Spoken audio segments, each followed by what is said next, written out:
താഴ്വര ഭാഗം 22. ലാമി വയലിന്റെ അരികിൽ നിൽക്കുന്ന രൂപത്തിനടുത്തേക്ക് സാവധാനം നടന്നു. ഭയം കൊണ്ടായിരുന്നില്ല അവളുടെ ഹൃദയം വേഗത്തിൽ മിടിച്ചത്, മറിച്ച് മറ്റെന്തോ കൊണ്ടായിരുന്നു. അവളുടെ നെഞ്ചിൽ ഒരുതരം വിചിത്രമായ വികാരം നിറഞ്ഞു നിന്നു.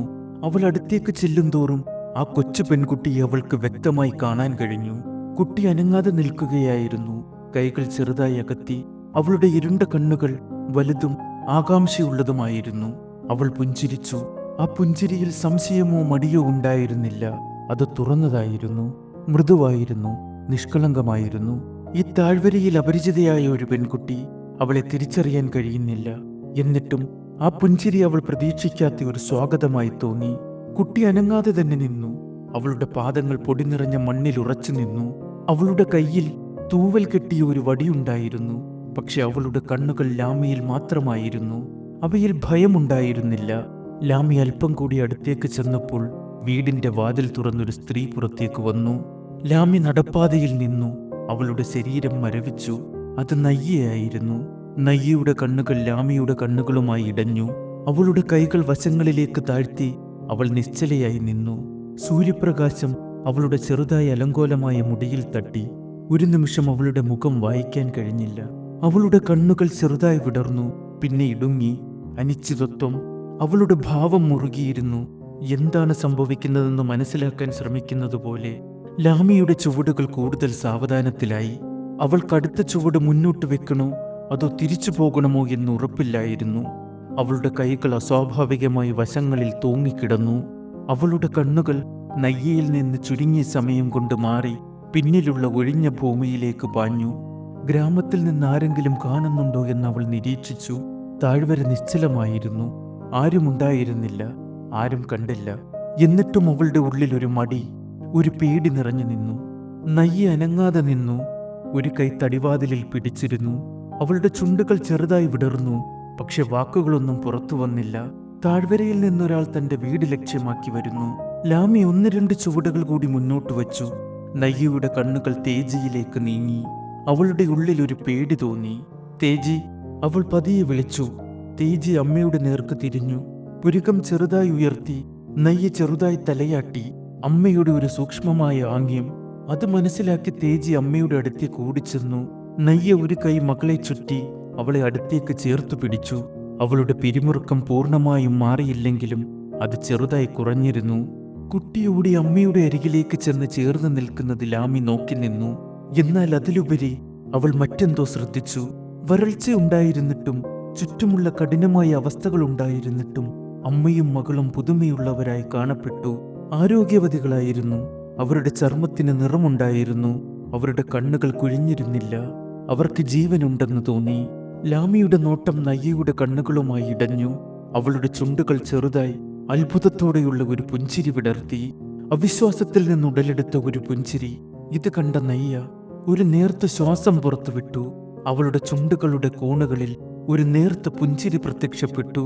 അത് മടിച്ചുള്ളതായിരുന്നുവെങ്കിലും അവൾ ചിരിച്ചു. അവൾ ചെറുതായി തലചരിച്ച് മൃദുവായി വിളിച്ചു, വരൂ. ആ വാക്കൊരു മന്ത്രിക്കൽ പോലെയായിരുന്നു. ലാമി ഏതാനും ചുവടുകൾ കൂടി മുന്നോട്ട് വച്ചു. ശ്രദ്ധയോടെ. ഈ ഇടപഴകൽ എന്തായിത്തീരുമെന്ന് ഇപ്പോഴും ഉറപ്പില്ലായിരുന്നു. അവൾ അവരിൽ നിന്ന് ഏതാനും അടി അകലെ നിന്നു. എന്നിട്ട് പറഞ്ഞു, ഞാൻ ലാമി. നയ്യ സാവധാനം തലയാട്ടി. നേരെ അവളുടെ കണ്ണുകളിലേക്ക് നോക്കി. എനിക്കറിയാം, ലാമിയെ ഞാൻ താഴ്വരയിൽ പലതവണ കണ്ടിട്ടുണ്ട്. ഒരു നിമിഷം നിശബ്ദത നിറഞ്ഞു.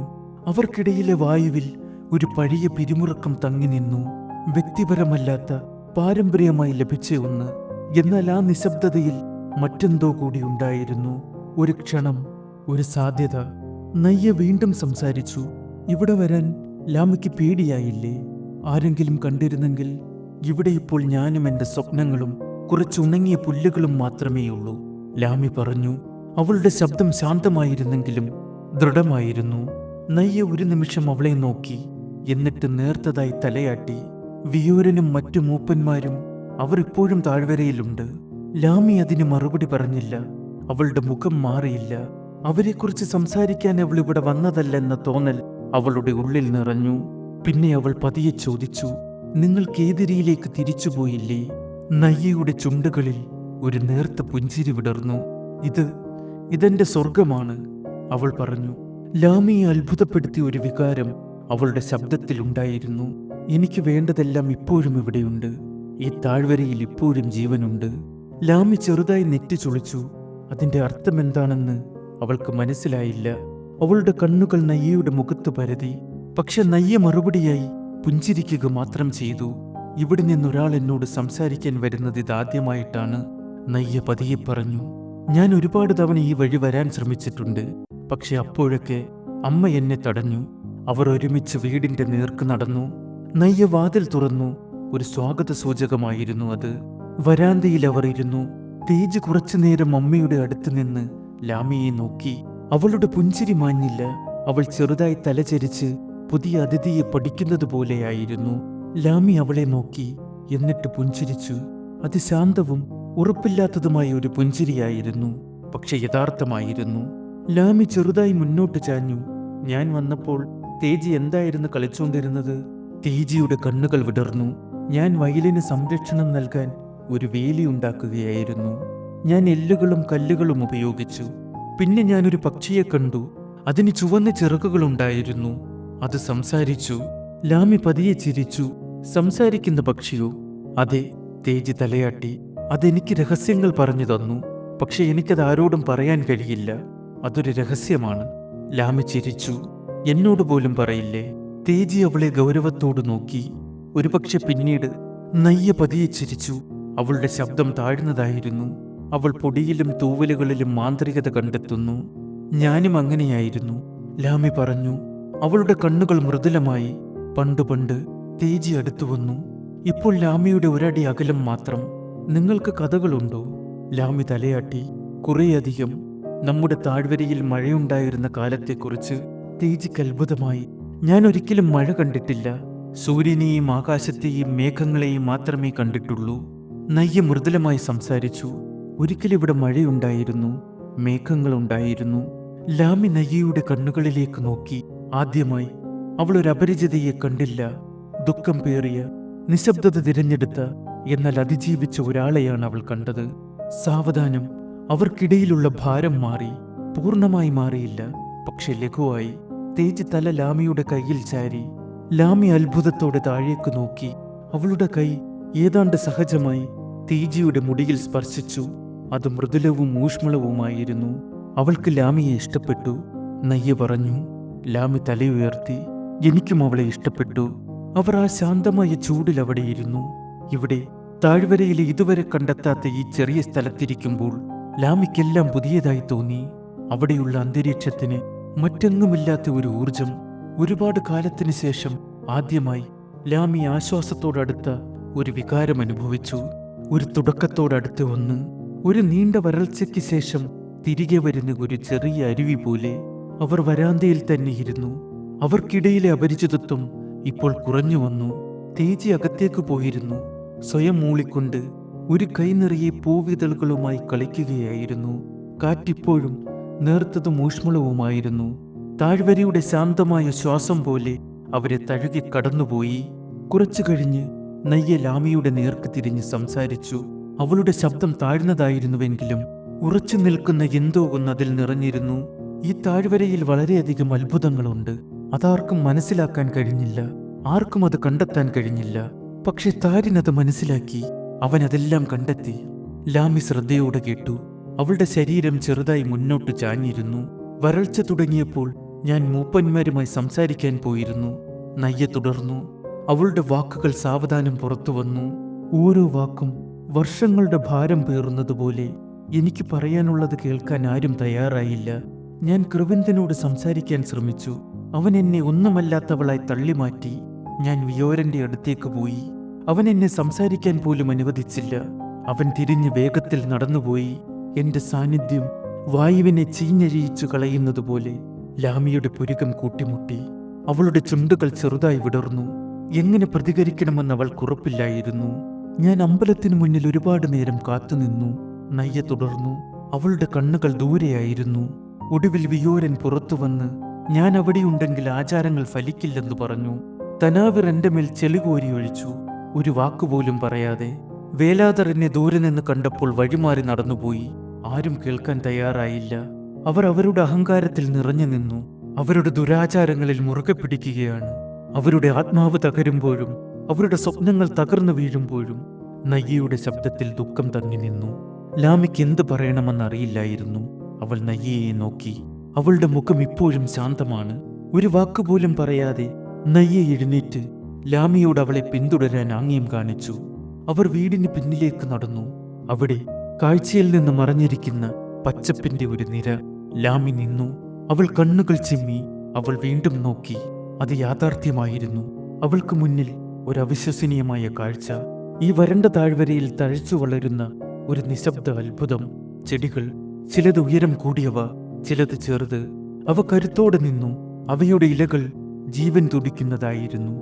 മണ്ണിരുണ്ടതും കൂടുതൽ സമ്പന്നവുമായിരുന്നു. ബാക്കി ഭൂമിയെ പിടികൂടിയ വരൾച്ചയെക്കുറിച്ച് അത് കേട്ടിട്ടില്ലാത്തതുപോലെ. ലാമിയുടെ വായ ചെറുതായി തുറന്നു. അവളുടെ കണ്ണുകൾ വിടർന്നു. ആ പച്ചപ്പിന്റെ ഓരോ കോണിലും അവൾ കണ്ണോടിച്ചു. അവളുടെ ഹൃദയത്തിന് അവളുടെ കണ്ണുകൾ കാണുന്നത് വിശ്വസിക്കാൻ കഴിഞ്ഞില്ല. ഇത്രയും കാലം അവളുടെ ലോകം വരണ്ട വിണ്ടുകേറിയ ഭൂമിയായിരുന്നു. ഇത് മറ്റൊരു ലോകം പോലെ തോന്നി. ശാന്തവും മൃദുലവുമായ ശബ്ദം നയ്യയിൽ നിന്നും പുറത്തു വന്നു. കാവുൾ, ഉയരം കൂടിയ പച്ചച്ചെടികളിൽ ഒന്നിനെ വിരലുകൾ കൊണ്ട് മൃദുവായി തൊട്ടുകൊണ്ട് അവൾ പറഞ്ഞു, ഒരൊറ്റ ഇല കൊണ്ട് ഈ താഴ്വരയിൽ ജീവൻ നിലനിർത്താൻ കഴിയും. ലാമിക്ക് സംസാരിക്കാൻ കഴിഞ്ഞില്ല. അവളുടെ നെഞ്ചു വേദനിച്ചു. അത്ഭുതത്തിന്റെയും കുറ്റബോധത്തിന്റെയും മിശ്രിതത്താൽ അത് പൊട്ടിപ്പിളർന്നതുപോലെ. ഈ താഴ്വര നൽകുന്ന വലിയ മാന്ത്രികതയുടെ ഒരു ചെറിയ ഭാഗം മാത്രമാണിത്, നയ്യ പറഞ്ഞു. താരിനത് കണ്ടെത്തി. അവൻ ഇതിലും കൂടുതൽ കണ്ടെത്തി. കൂടുതൽ അത്ഭുതങ്ങൾ. മലയുടെ ആഴത്തിൽ ലാമിയുടെ കണ്ണുകൾ നിറഞ്ഞു.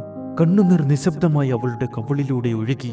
ഞാൻ നേരത്തെ ഇവിടെ വരേണ്ടതായിരുന്നു, അവൾ പറഞ്ഞു. അവളുടെ ശബ്ദം വിറച്ചു. ഞാൻ നിങ്ങളെ നേരത്തെ കാണേണ്ടതായിരുന്നു. നയ്യയുടെ ചുണ്ടുകളിൽ ഒരു നേർത്ത പുഞ്ചിരി വിടർന്നു. സാരമില്ല. പിന്നെ അവളുടെ നോട്ടം ലാമിയുടെ മുഖത്തേക്ക് മാറി. അവളുടെ ക്ഷീണിച്ച മുഖവും കലങ്ങിയ കണ്ണുകളും അവൾ ശ്രദ്ധിച്ചു.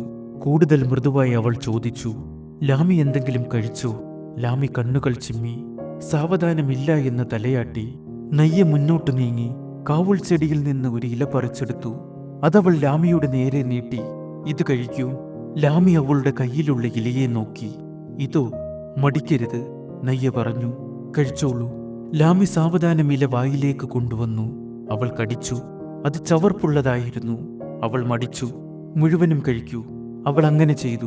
അവസാന ഭാഗവും കഴിച്ച ശേഷം അവൾ കുറപ്പില്ലാതെ നിന്നു. പക്ഷെ ഏതാനും നിമിഷങ്ങൾ കഴിഞ്ഞ് ഒരു നേർത്ത ഊർജത്തിന്റെ തരംഗം അവളിലൂടെ ഉയർന്നു. അവളുടെ വിശപ്പ് കുറഞ്ഞു. അവളുടെ ക്ഷീണം കുറഞ്ഞു. അവളുടെ മനസ്സ് തെളിഞ്ഞു. ലാമി പറഞ്ഞു, ഞാനിപ്പോൾ ഉണർന്നതുപോലെ.